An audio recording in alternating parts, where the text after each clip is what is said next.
Усім прывітанне, гэта творчая кухня, сумесны праект беларускага пэн-цэнтра і еўрарадыё. Мы ў жывым эфіры з размовай пра літаратуру і пра ўсё, што яе акаляе. Сёння наш госць гэта Артур Камароўскі. Прывітанне, Артур. Таня. Ці добра мяне чуваць? Мне здаецца, што можа не. Не вельмі добра чуваць. Так, шкада, але спадзяюся, што гэта нейкім чынам выправіцца. Артур, паэт, перформер, аўтар кнігі «Вада пачынае жыць», і дзякуючы гэтай кнізе днямі ён атрымаў прэмію «Дэбют» і трапіў у доўгі спіс прэміі Наталлі Арсеньевай. Артур, ну як увогуле настрой пасля атрымання прэміі? Бадзёры, узнёслы? Ну, я ўсё яшчэ да сёння асэнсоўваю тое, што адбылося. Гэта вельмі нечакана, але гэта прыемная нечаканасць, скажем так. Вось. Ну, як думаеце, зменіце на жыццё ўвогуле гэтая прэмія? Ну, акрамя таго, што это проста прыемна. Я думаю, што напэўна не, але хто знае, што там будзе. Як думаеце, я гэта проста, прэмія? як бы я не чакаў яе, таму я сабе пісаў далей. Вось. І ну, прыемна, што ўсё ж такі так адбылося. Слухайце, ну, не чакалі. А гэта не сам літаратар падае, атрымліваецца, свае творы, кнігі на прэмію? Так, я не чую пакуль што. Гэта, атрымліваецца, не сам літаратар падае свае творы на прэмію, а нехта складае нейкія спісы там, гэта ўсё адбываецца без вашага ўдзелу. Пасля вы раптам даведаецеся, што бах і прэмія, так? Ну, не, я ведаю, што ёсць такая прэмія, відавочна. Ну, што вы яе атрымалі? Але калі...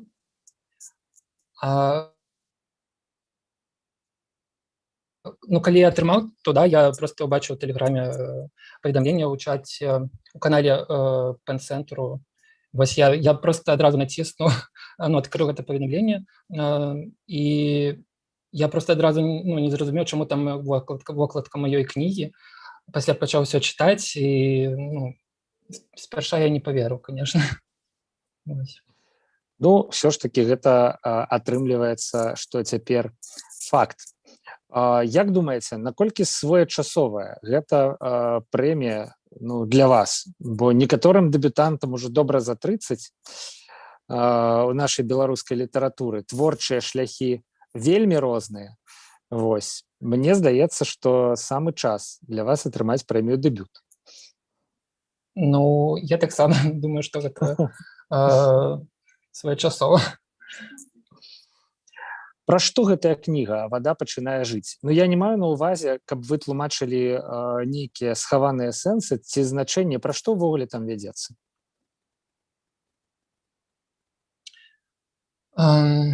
Ну, увогуле, калі я задумаў гэтую кніжку, яна ў пэўнай ступені была як нейкае падсумаванне таго, што я напісаў, але я думаю, што ў мяне не хапае тэкстаў усё яшчэ. І я дапісваў пэўны цыкл, але ён у кнізе змешчаны не як цыкл, а як проста асобныя тэксты, якія я раскідаў па ўсёй кнізе, скажам так.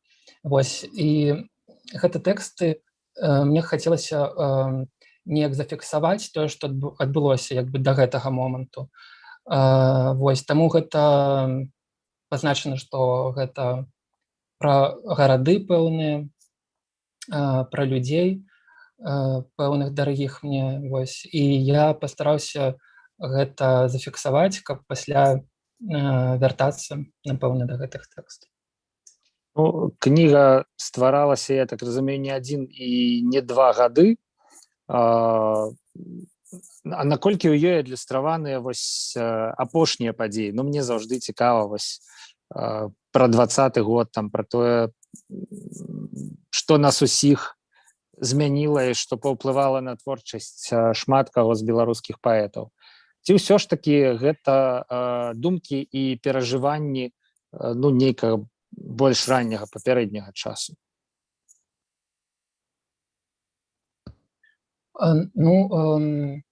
Скажем так, тэксты былі напісаныя, і раней, па-моему, там апошні тэкст, гэта 3 гады таму быў напісаны. А сама кніга пісалася прыблізна год, можа быць, крыху болей. Вось. І там ўсё яшчэ добра, мне здаецца, таму што, як сказала Настя Грышук, там у гэтай кнізе няма ніякага зла ці нешта такое. Вось, таму, што датычна апошніх падзеяў, там, канешне, гэтага нічога няма. Вось. А ўвогуле апошнія падзеі як на вас паўплывалі? Ці паўплывалі як-небудзь? Ну, канешне, паўплывалі. Ад гэтага, калі ты не ў бункеры сядзеш, то гэта нейкім пэўным чынам у кожнага па-свойму гэта адбіваецца. Таму і што датычна творчасці, то мне пісалася не так, можа быць, шмат, і пісалася менавіта пра тое, што адбываецца. Я чуў, што многія кажуць, што гэтыя тэксты не тыя тэксты, якія б яны хацелі напісаць, і, напэўна, ім будзе за іх сорамна там ці нешта такое. Вось, але проста калі гэта пішацца, то няхай яно і будзе. У мяне гэта так. Вось. Тут адно з двух, насамрэч, ці гэтыя падзеі так дужа, скажем, прыбівалі літаратараў, ганялі іх у такі дужы песімізм, і ім не пісалася ўвогуле, ці ўсё ж такі служылі такой вельмі вялікай выразнай крыніцай натхнення дзеля іх. І вось у вашым выпадку, я так разумею, гэта ўсё ж такі другі варыянт. Не тое, каб зусім прыбіла, а нейкія тэксты ўсё ж пісаліся.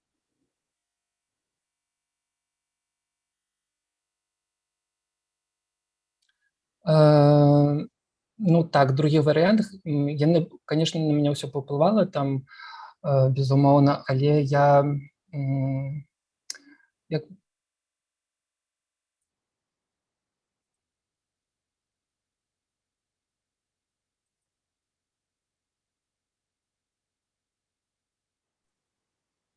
Алло. Да, мне здаецца, што былі ў нас тэхнічныя праблемы, нейкі абрыў. Вось, але зараз я чую. Прапала сувязь, Так, цяпер чую. Мы пра другі варыянт пачыналі. Так, другі варыянт, падзеі на мяне, канешне, паўплывалі, але я нават не магу сказаць, што гэта было некае натхненне пісаць гэтыя вершы. Гэта проста такая неабходнасць, я б сказаў, асабіста ў мяне. Нагадаю нашим слухачам і гледачам, што мы ў жывым эфіры, у абсалютна жывым.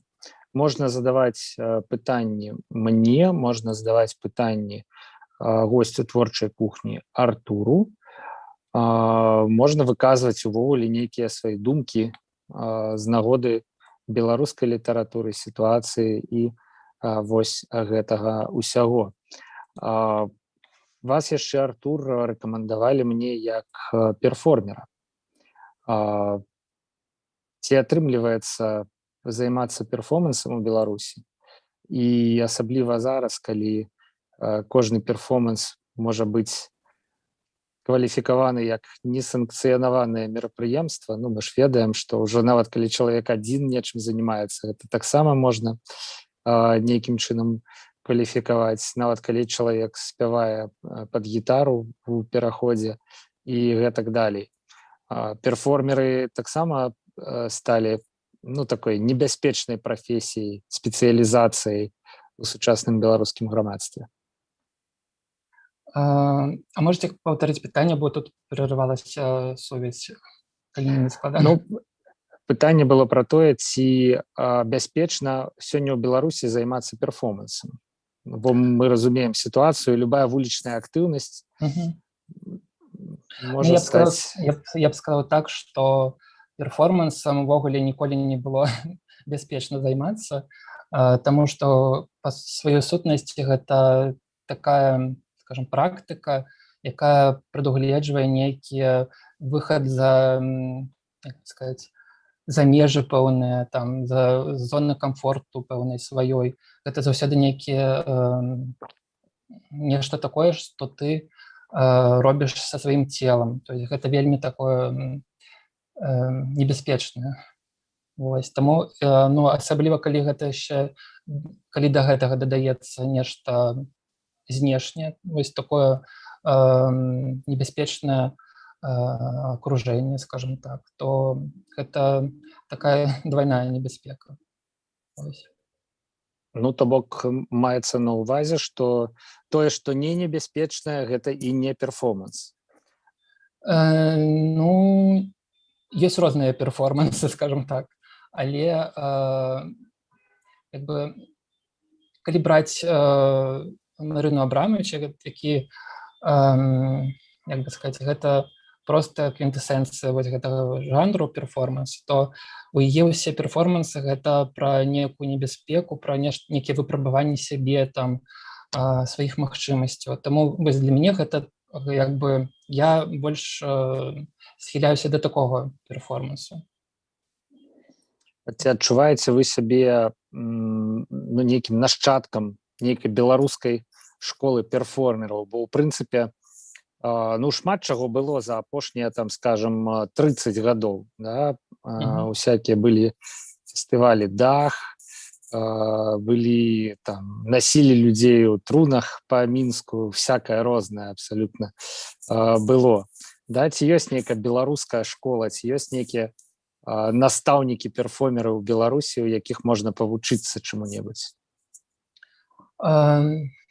Гэта складана адказаць на гэта пытанне, таму што я, в прынцыпе, то, што я пачаў займацца перформансам, гэта такое было, ну, таксама нечакана неяк, і я займаўся у квір-арт майстэрнях ад праекта Make-Out, вось, і у нас там былі розныя майстар-класы, расказвалі пра розныя накірункі ў мастацтве, і вось пасля гэтага я як бы зацікавіўся перформансам. Там у нас былі яшчэ людзі, якія таксама зацікавіліся, і мы вырашылі, ну, проста убачылі, што ёсць фестываль фемінісцкі ў Піцеры. Вось, і мы вырашылі туды паехаць і як бы стварылі дзеля гэтай паездкі стварылі наш калектыў. Вось, і неяк так апынулася, што, ну, як бы мы не азіраліся на нейкіх там, на нейкія постаці, таму што мы толькі, ну, як бы самі не толькі увайшлі ў гэта ўсё і даведаліся ўвогуле, што такое перформанс, як бы. Вось. Бок вы абсалютна самі па сабе. І са сваімі мэтамі, і са сваім месседжам, скажем так. Ну, я думаю, што так. Я б хацеў так думаць. А дапамагае перформанс увогуле ў паэтычным жыцці? Ну, як я згадваю сваю маладосць, то мы час ад часу ездзілі па ўсякіх, ну, нават і па універсітэтах, і па нефармальных пляцоўках, чыталі вершы, і можна было сабе крыху дазволіць дадаць, скажем, руху, дзеі і гэтак далей. Ці ўсё ж такі гэта два сусветы абсалютна для вас розныя? Ну, хутчэй гэта нейкія розныя рэчы, таму што я адчуваю, што калі я займаюся перформансам, то я адчуваю сябе больш як бы свабодным.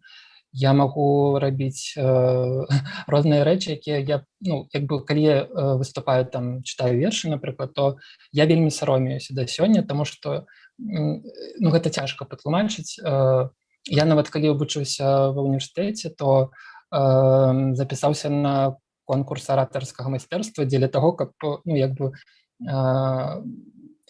каб умець неяк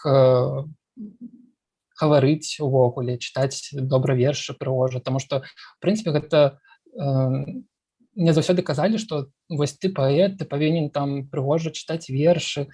Я ўвогуле гэта не разумею, таму што кожны там чытае па-свойму. Я нават не скажу, што там Бродскі вельмі добра чыталі, усе мог як бы.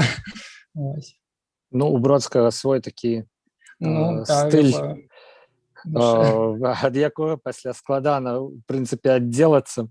Вось як ужо пачынаеш яго слухаць, пасля яго голас гучыць у вушах. Ксенія Шталенкова перадае вам прывітанне і віншаванне з прэміяй.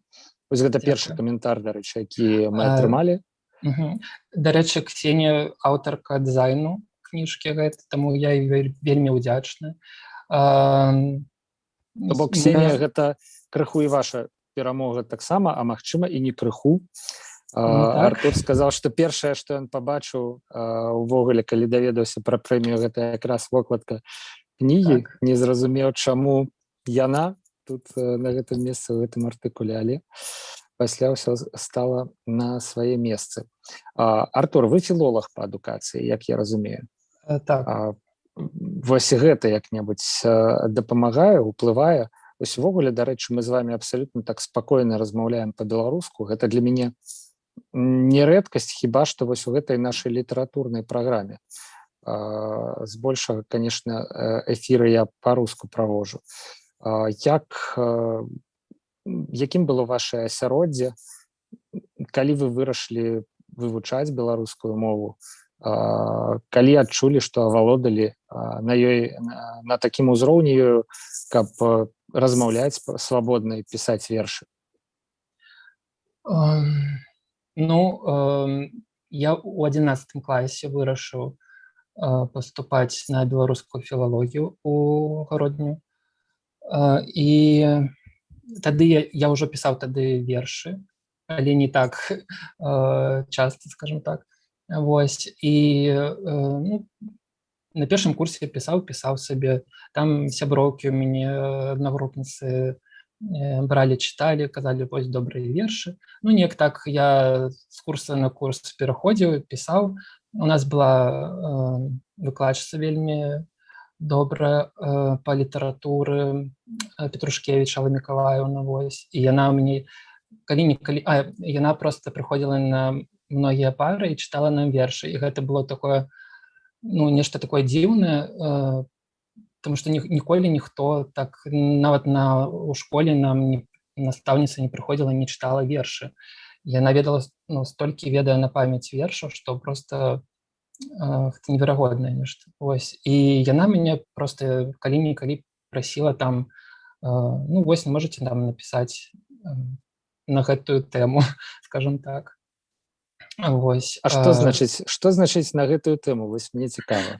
Типа Новы год, ці там 1 верасня?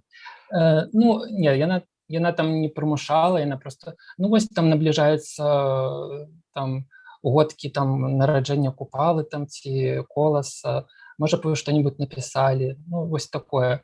І я, насамрэч, я вельмі рады, што гэта такія былі як бы просьбы ці нешта такія штуршкі, таму што на той момант мне, напэўна, што мяне магло прымусіць пісаць вершы, гэта найперш каханне. Вось. А на нейкія такія, як бы такая грамадзянская нейкая лірыка, скажем так, ці нешта іншае, яно само па сабе, як бы не заўсёды ішло. Вось. І нават вось в мінулым годзе навучаўся я ў школе маладога пісьменніка. Вось, і я таксама вельмі рада, што я там туды трапіў, таму што я адчуў, што я магу пісаць нешта такое, напэўна, скажу пафасна, нешта адкрылася, і я пачаў пісаць шмат, скажем так. Калі дагэтуль я пісаў там верш у месяц, і для мяне гэта было ўсё, то зараз я пішу шмат.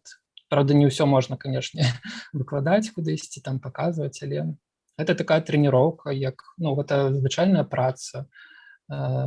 Вось, таму Нехта. Ну, вельмі цікава, што амаль усе кажуць пра тое, што яны пачалі пісаць у школьныя гады. Ну, акрамя ўжо такіх сталых літаратараў, які таксама да нас трапляюць час ад часу. І вось я звычайна пытаюся, ці саромеецеся вы гэтых вершаў, ці сталі б іх паказваць каму-небудзь. Бо я сваіх вершаў 20гадовай даўніны, калі шчыра, крыху саромлюся. Ну, я, напэўна, не саромеюся, проста я ведаю, што яны для таго узроўню, для ўзросту яны былі нармальныя, скажем так. Ну, звычайныя вершы там пра каханне, пра нешта яшчэ такое. Вось, і, ну, я нават там, я пісаў такія, як бы, класічныя вершы, у рыфмучку, там, усё такое. І ёсць вельмі такі прыгожы верш, я, канешне, не памятаю ўжо зараз, але там некаторыя радкі такія запамінальныя, там, чакаю тваіх там, нейкіх лістоў, там, ну, такое вельмі, я гляджу на гэта, і я успамінаю, што я тады быў закаханы, мне такое было, быў такі час светлы, скажем так, і ну, мне радасна, што гэта было, і такія вершы засталіся. Круто. Перш чым я пачну схіляць вас, Артур, да чытання, пытанні, якія прыйшлі. Першае, пра што будзе ваша новая кніга. Ну і, ў прынцыпе, другое, яно такое наўздагон да першага. Якую кнігу вам хацелася б напісаць увогуле, ну, не цяпер, не там заўтра, а, магчыма, у будучыні? Складаныя пытанні, правда? Так. Ну, я як бы пішу кнігу. Ну, гэтым разам гэта сапраўды такі працэс, калі я пішу менавіта кнігу. Яна, як бы скажам, гатовая напалову. Вось. Але зараз я нешта не магу намацаць, куды мне ісці далей, скажем так. І я даў сабе час крыху адпачыць і назбіраць нейкай энергіі, там, нечага яшчэ, што мне неабходна для гэтай кніжкі. І гэта будзе... Мне вельмі цікавыя тэмы мовы, цела, целеснага, як гэта ўсё ўзаемадзейнічае, і памяць, карані, вось такія нейкія тэмы, напэўна, там будуць дамінаваць. Ну, гэта тая кніга, якая пішацца цяпер. Ну, В так. прынцыпе, я разумею, што адказ на другое пытанне гэта, канешне, хочацца дапісаць гэтую кнігу. Ну, так. Ну, але, у прынцыпе, ну, я так разумею, што гэта такая, ну, зона вашай цікавасці, стасункі чалавека з самім сабой, месца чалавека у свеце, да, пошукі нейкай гармоніі унутры сабе і з іншымі людзьмі. Ну, я так думаю, што калі гэта цікава зараз, так найхутчэй сюжэты могуць змяняцца, так, ну, такая цікавасць, агульны настрой, агульныя тэмы, яны найхутчэй застануцца. Насамрэч, мы ў эфіры ўжо больш за 20 хвілінаў, а менавіта 23 хвіліны 40 секунд. Артур, можна попросіць вас пачытаць што-небудзь? Хоць вы кажаце, што вы саромецеся крыху, ну, але самы час пераадолець гэты сорам. Так. Дарэчы, калі у вас там кніжка ў руках, можна яе паказаць? Так. Вось яна. Я якраз буду адсюль чытаць, пачынаць, таму што, ну, як бы... Кніжка называецца «Вада пачынае жыць». Да. Лёгкім гуглінгам можна знайсці яе у самых розных інтэрнэт-крамах абсалютна без праблем, а ў адной з іх, пакуль Артур гартае кнігу, можна нават купіць яе з невялікай зніжкай. Я не ведаю, з якой такой нагоды, але, ну, вось, так яно ёсць. Так што, калі вам спадабаецца тое, што вы зараз пачуеце, калі ласка, што будзеце чытаць? Я буду чытаць летнія вершы ўсе. Ну, не ўсе, але то, што буду чытаць, яны будуць пра лета. Таму што я думаю, што зараз гэта своечасова таксама. Всем хочацца хутчэй цяпла. Вось Добренько, тады я выключаю мікрафон. Першы верш «Прыспешваю лета». Прыспешваю лета. Гарачыя кроплі дажджу дасылаюць камусьці азбукай морзе, з мёдам белы наліў, трыпутнікі і бірузу. Мелкім почеркам спісаны алгебры форзац, нерухомых фіранак дзіравы цень, стос недасланых лістоў, апошні жэтон на метро, напаўсонны трамвай, дзень, калі памірае трава, сонечны промень, што заблытаўся ў валасах, мяккі дотык рукі ў прасторы і часе, дзе для кожнага і кожнай занадта цесна, лішнія літары ў пераблытаных адрасах, пачуццё незнаёмага месца. Я не той, хто гаворыць і час супыняе хаду, бо паэзія ёсць кампрамісам душы і цела. І тая сцяна, што балванам стаіць паміж скурай і гэтым светам, падман, таму застаецца цэлай. Прыспешваю лета. Такога лета яшчэ не бачыў ніхто, апроч півоняў ды коней. Глядзі, пазалота, сланечнікі і смаўжы, вада, што цячэ на ўсход і робіцца мною. Так я могу працягваць далей чытаць, правда? У прынцыпе, да, але, канешне, я абсалютна згодны з настроем гэтага верша, магу сказаць. Калі у нас вось у красавіку ўсё так не па-летняму, ўжо нават у канцы красавіка, так і хочацца, каб хто-небудзь усё ж такі гэтае лета прыспешыў. Ну і ў гэтым вершы вельмі цікавы, канешне, настрой. Мне здаецца, што акрамя таго, што гэта верш пра лета, ён такі вельмі гарадскі. Ну так. Мне адчулася такое пыльнае, крыху гарадское лета са свабодным часам, якога робіцца больш, да, з вандроўкамі нейкімі па горадзе і грамадскім транспартам, і так проста пешшу.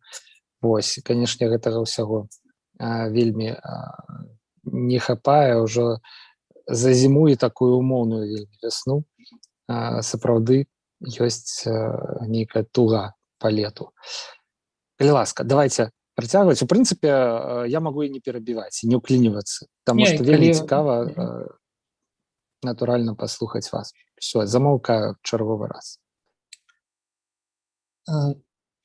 Лето кончится в полкостра, а пакуль стой і глядзі. Бурака на тваім шляху паўстае святой. Вечар паветраным мышам глядзіць уніз галавой. Неба колеру гліны і малака. Усё, што ты любіш, аднекуль вяртаецца да зямлі, альбіносам смаўжом, пятым пялёсткам на кветцы бэзу. Лета гарэза смяецца ў траве, наліваецца слівай у двары. Калі застанецца ў кішэні рэшта, аддай верасню за сябе і таго, хто спее рэчкамі ў гэтым горадзе за акном. Бачыш, мы з табой збудавалі нябесны дом, і ўсё патанае ў яго празрыстым святле. Запішы. Вецер, некранутая павуцінне, ранішняя раса, дрэвы, тварам павернутыя на ўсход. Маленькія людзі пераходзяць вялікія рэкі ўброд і лялечны горад, дзе ты застаешся сам. Паглядзі, гэта ўсё, што прыносіць з сабой лета. Салодкую вату, чаканне дажджу і смагу. Працытую радкі аднаго паэта. Лета – гэта калі рака абдымае цябе за плечы. Гэта калі красоўка толькі на тую нагу, што не тэрмометрам у вадзе. Гэта калі ўсе рэчы робяцца драбязой, таму, што ноч распранулася і гуліць, як малое дзіця. Калі дзе-нідзе праляціць паветраны мыш, калі не скрынецца чарот, або наадварот, без упынку балбошча. Лета, калі на далоні тваё імя грэецца і муркоча. Калі вершы не пішуцца, бо нішто не параўнаць з зямлёю. Бо нават рукі твае і мае пахнуць марскою соллю. Значыць, проста глядзець, як коткі чысцяць нам путь дазор. Лета, калі радзімкі, доказ і ўзор геніяльнасці цела. Калі ноч ваўчанём знянацку, але не за спіны. Так свабодна, бы сапраўды зямля апусцела, а вецер не спіць і зрывае пад ногі сліву.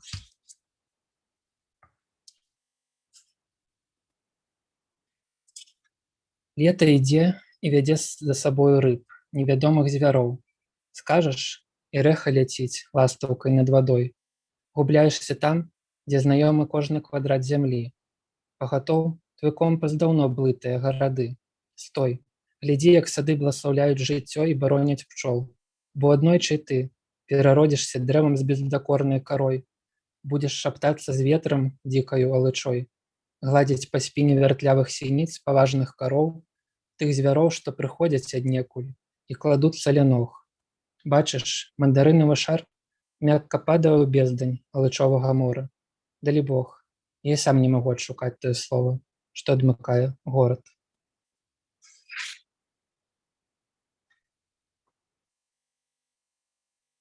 Загадай, калі спраўдзіцца, лета будзе заўжды. Суніцаю на далоні, ліпавым цветам, будуць півоні грэцца на сонцы быкоткі, смаўжы вартавымі паміж усялякім светам і гэтым. Слухай, вечар шчодры на цуды і хараство, на ўсё, што пазбаўлена меры, паветра і дыхання. Будзе вада, а ў вадзе будзе рыба хвастом плынь супыняць. Адмяняючы час вяртання, перабіраць суніцы, глядзець, як расце трава, там, дзе зямля ад пачатку была, холай і кволай. Вецер разрывае кветкі, кідае ў рукі. Трымай, а сонца ляціць па нябесным, нябачным коле.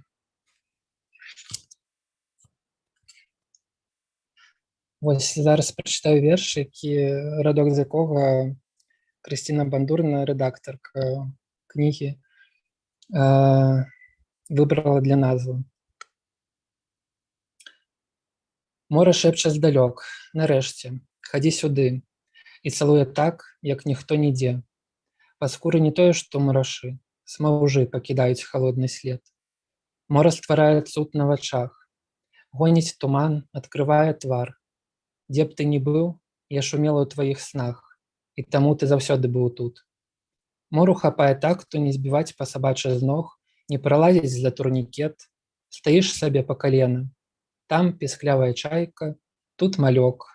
Хваля заходзіць на вышыню, нырае ў піке. Мора ўмее чакаць, пакуль баба пасее гарох, скажа дзядулю ох. І тады бярэ далікатна, садзіць на плечы. Вось ты і дома. І ты такі дзеля прыліўку боўтаеш крыху нагамі, а пасля здаешся і спаць. Мора ўсё па калена, яно вечнае, як сусвет. Ты распранаешся да майткоў і гуляеш з вечнасцю. Толькі хочаш нырнуць за буйкі, штосьці цягне назад. Мора прымае ўсіх, нават ракаўкі тут, каб паміраць, збіраюцца на ўзбярэжжы. Крыклівыя дзеці корпаюцца ў пяску, рыба чысціць луску, сонца пячэ ў спіну, драмаюць пясчаныя вежы. Мора бачыць наскрозь, рэнтгеніць тваю руку. Без асаблівасцей, толькі давай, пішы. Салёныя кроплі падаюць з валасоў, вяртаюцца ў ваду.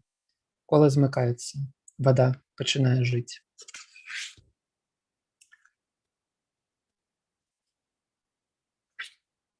Ну вось ужо і зусім іншае лета пачалося. Ну, яно ўжо даўно пачалося. Я проста не далучаўся, не перабіваў чытанне. Вось лета з солью на руках і на вуснах і гэтак далей. Все, сыходжу назад у такі часовы зумаўскі небыт і даю вам дачытаць спадар Артур.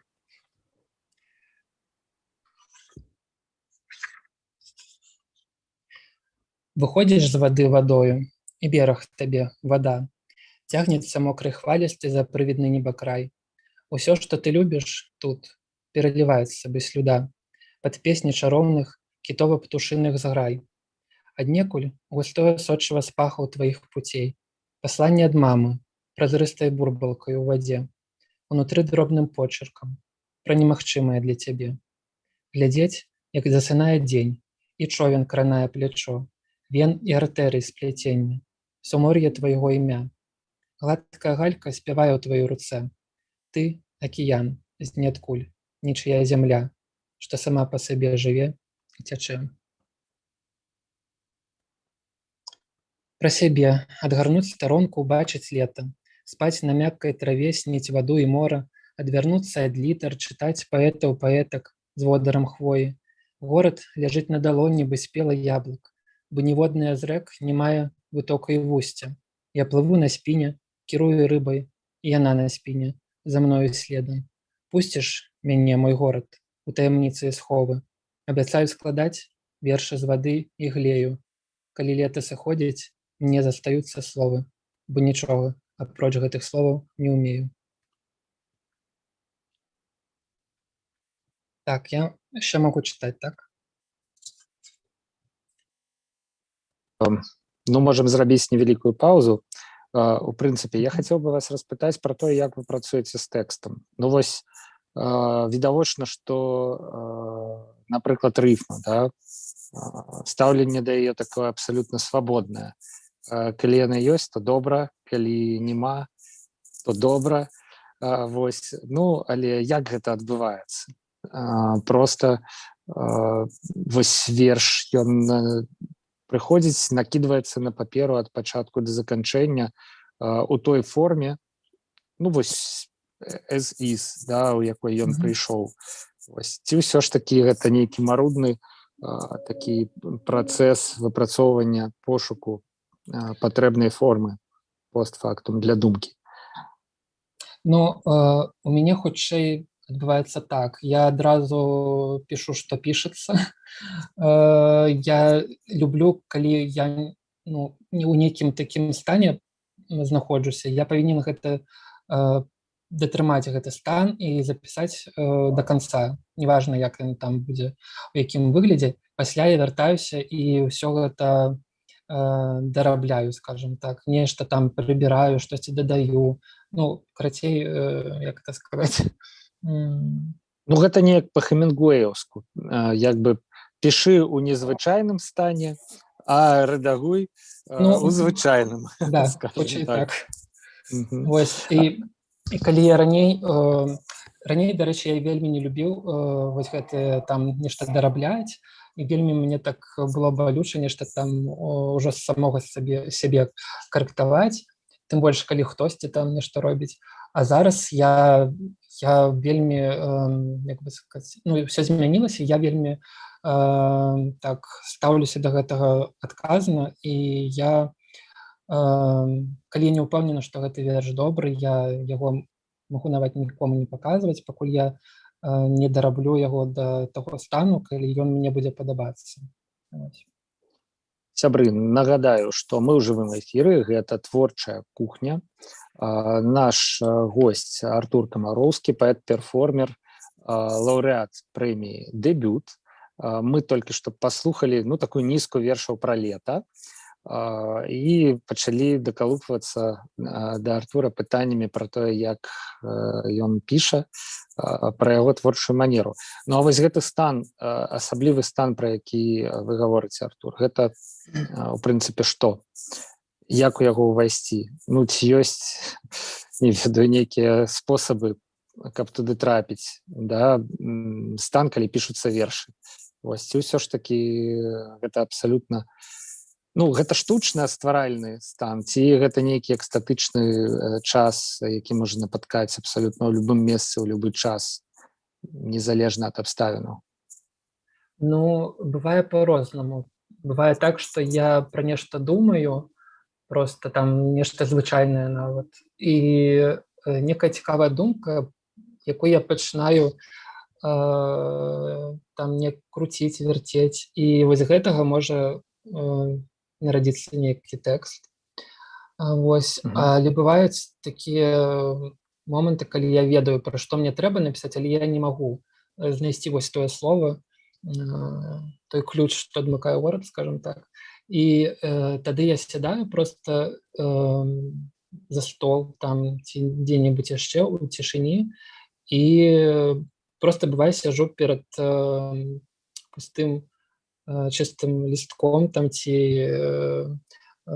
адкрытай старонкай Google дакумента і чакаю, калі нейкая пэўная патрэбная мне думка прыйдзе ў галаву ці патрэбнае слова, з якога я пасля нешта такое зраблю. Хвіліну 20 таму вы, дарэчы, для мяне гэта было вельмі дзіўна, але назвалі паэзію працай.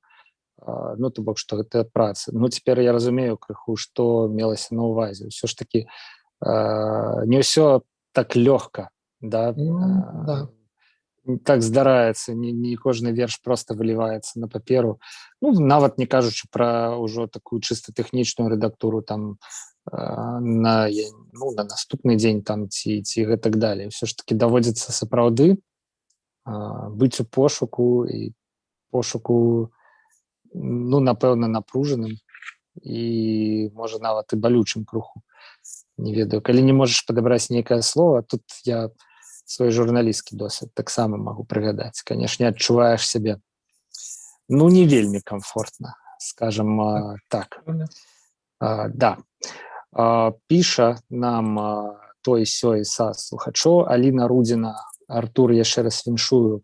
Павел, дзякуй за тое, што запрасіў Артура, калі ласка.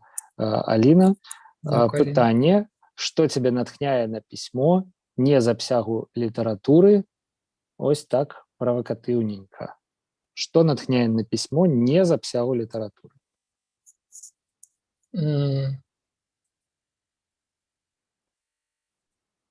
Правакатыўненька, прычым пажадана, калі ласка. Так, я нават не ведаю, як адказаць на гэтае пытанне, тому што, ну, як бы, па-за літаратуры гэта ж, ну, як бы, ўсё, в прынцыпе. Не ведаю, што тут, ну, нешта асобна назваць. Все, што заўгодна, так? Ну, я апошнім часам стаў заўважаць, што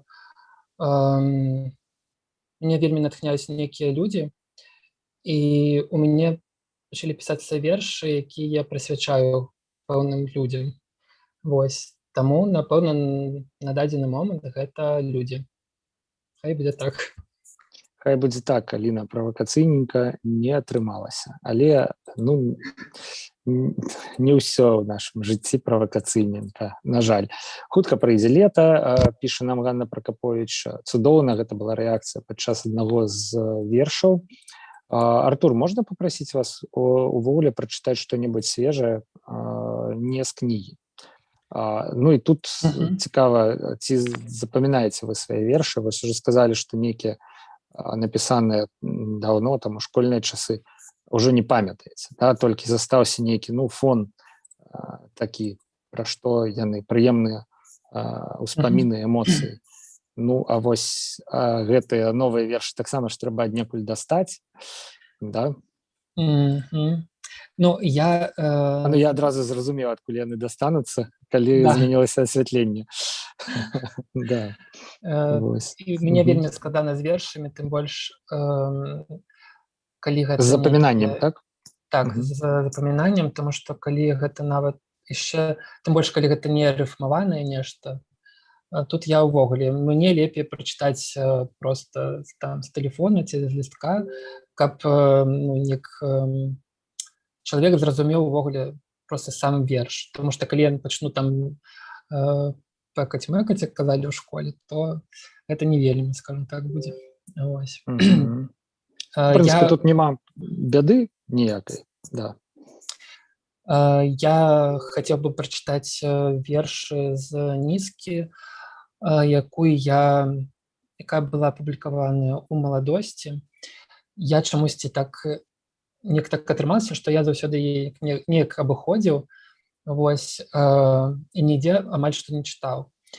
Пэўныя вершыкі я выкладаў у Фейсбуку, вось, напісаў я гэтыя вершы, калі вучыўся ў школе маладога пісьменніка, але гэта не было да нейкага задання, проста яны так пісаліся, пасля склаліся ў такую нізку. Яна называецца «Падарожжа ад прамой да ўскоснай мовы». Я яе ўсё не буду чытаць, я проста выбарачна, тому што часу як бы не шмат. Добренька. Тады я ізноў жа замаўкаю, пастараюся не ўклінівацца, вось, а перадаю слова Артуру Камароўскаму. Адасобленасць памяці пачатку, прагаворванне існага. Гэта таксама воля і прага чалавека заставацца. І калі ён уздымае сябе, перайсці праз мяжу, усе целы яго абнаўляюцца кодамі. Так кветка нараджаецца з пахам і цветам былога, днём, а не ноччу, каб бачыць, але не карэнне. Выкраслі лішнія літары, назавіся. Гэта і ёсць тваё падарожжа ад прамой да ўскоснай мовы. Твой дом, твая спадчына. Пашпарт аб'екта змяшчае словы, а кожнае слова – мора. Блізарукасць твая ж, нібы чайка ў працяглым піке, за рыбай святла. Халоднае мора з'ядае туман, і дно зарастае соллю маўчання. Крысціне Бандурыны. Намацаць спінаю цвёрды тыл, выпусціць карані. Дом – гэта памяць самых простых і таму невыпадковых рэчаў. І калі ты стаіш на зямлі, цэльнае цела дрэва твайго захінаецца веццем, закрывае сабою горад літар таго, хто другі і першасць. І калі мора не мае дна, то і сузор'і плывуць на далёкія выспы. І мы забываем, як гаварыць гэтую мову. Моўчкі глядзім рыбінамі, як з ікры алфавіта нараджаюцца словы. Ракавіна малюска, часовы дом яго і бясконцы спачын. Толькі цвёрдыя рэчы здольныя час закручваць спіраллю, пераўтвараючы цела і кроў у заўсёднасць вяртання. Чалавек – такая ж спіраль, і калі-небудзь сонца яго упадзе ў бяздоннае мора. І калі ты падносіш ракавіну да вуха паслухаць, малюск, стаўшы вадой, гаворыць з табою пра бяссмерце і адзіноту. Перавязваем паветра моўчу, перарэзваем пупавіну жаданні.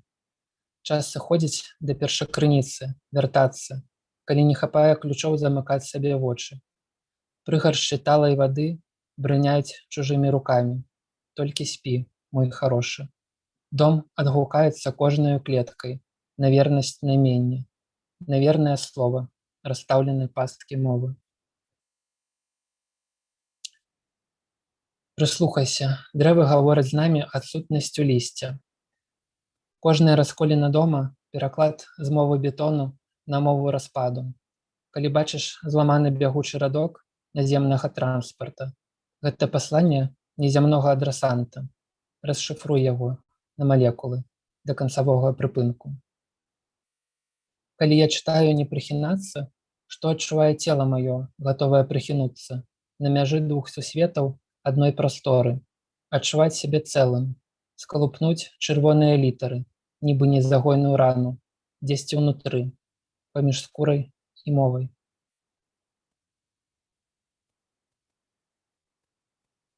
Смакаваць салёную гальку словаў. Так мора ў табе разліваецца ад левай шчакі да правай, супраціўляцца вышыні і парадку, падпарадкоўвацца волі. Плыві, моя рыба, направа, налева. Пралівы рук тваіх зарастаюць забытымі караблямі. Штосьці нямое кідае якар.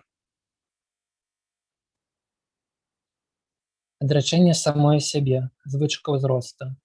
Так спее жывое, з правам вяртацца да ўсходаў. Таму ты і смягнеш, бо дом твой помніць пра воды, як і льды акіянаў, пра сонца.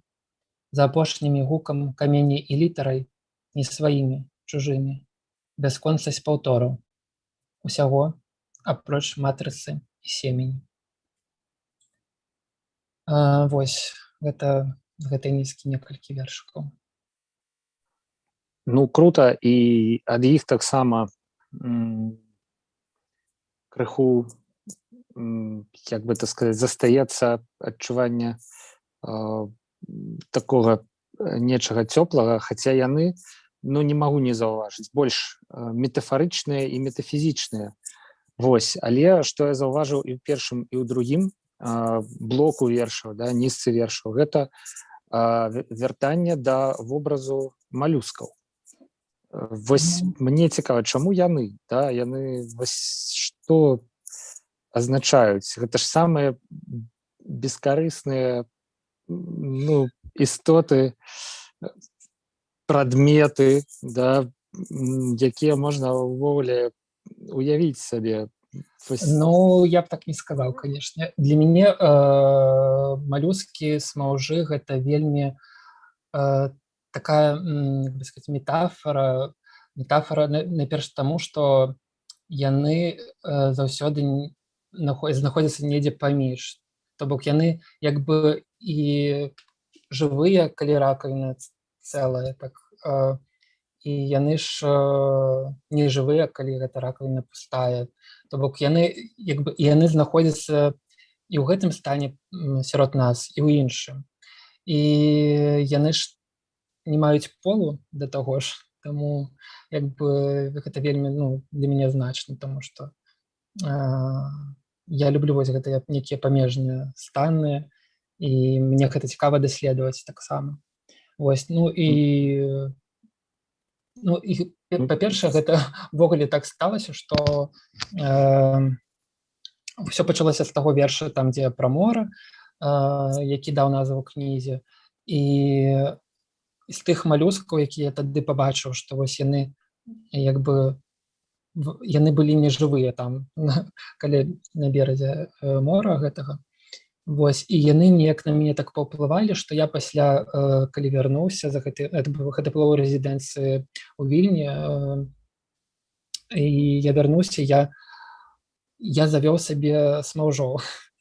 У мяне яны спачатку жылі ў мяне, але пасля так атрымалася, што я іх адвёз да мамы, і яны да сёння там яшчэ жывуць. Таму для мяне смаўжо гэта нешта такое роднае і блізкае. Вось, ну і адпаведна яны вялікія такія сталі, да? Так, яны зараз вялікія. Ахальціны. Да. У мяне таксама жылі. Канешне, вельмі цікавыя істоты, але не ў апошнюю чаргу менавіта тады я і ўпэўніўся ў нейкай бессэнсоўнасці іх існавання. Ну, але не спрачаюся, вось пра цікавыя сэнсы вы толькі што сказалі, што яны і тут, і там, і мёртвыя, і жывыя. У прынцыпе, вось гэтая іх ракавіна, па сутнасці, мёртвая, цвёрдая, неарганічная, з'яўляецца нейкай перадумовай іх бяспечнага існавання і увогуле існавання. Ну, насамрэч, вельмі шмат метафор мы пачулі сёння падчас эфіра у вершах нашага госця Артура Камароўскага. Пытанняў я пакуль што больш не бачу. І насамрэч, я думаю, што можна нам з вами, Артур, ужо і развітацца. Вельмі шмат добрай паэзіі. На маю думку, цяпер я разумею, за што гэты дэбют. Не скажу, што іншыя кнігі былі там бесталанныя, горшыя і гэтак далей, ну, але ёсць адчуванне, што прэмія дасталася вам абсалютна заслужана. Вось, што гэта, ну, не нейкі аванс, там, я не ведаю. Вось, нагаварыў кампліментаў, і можна развітвацца. Сябры, гэта была творчая кухня, сумесны праект Еўрарадыё і беларускага ПЭН-цэнтра. Калі ўсё будзе добра, у наступную сераду мы з вами пабачымся і пачуемся. І зноў развітваюся з паэтам і перформерам Артурам Камароўскім, які сёння быў у нашым эфіры. Дзякуй, Артур. Дзякуй вам. Да пабачэння. Прыемна было. Поспехаў. Павел Свердлоў працаваў пры мікрафоне. Пачуемся і пабачымся на Еўрарадыё.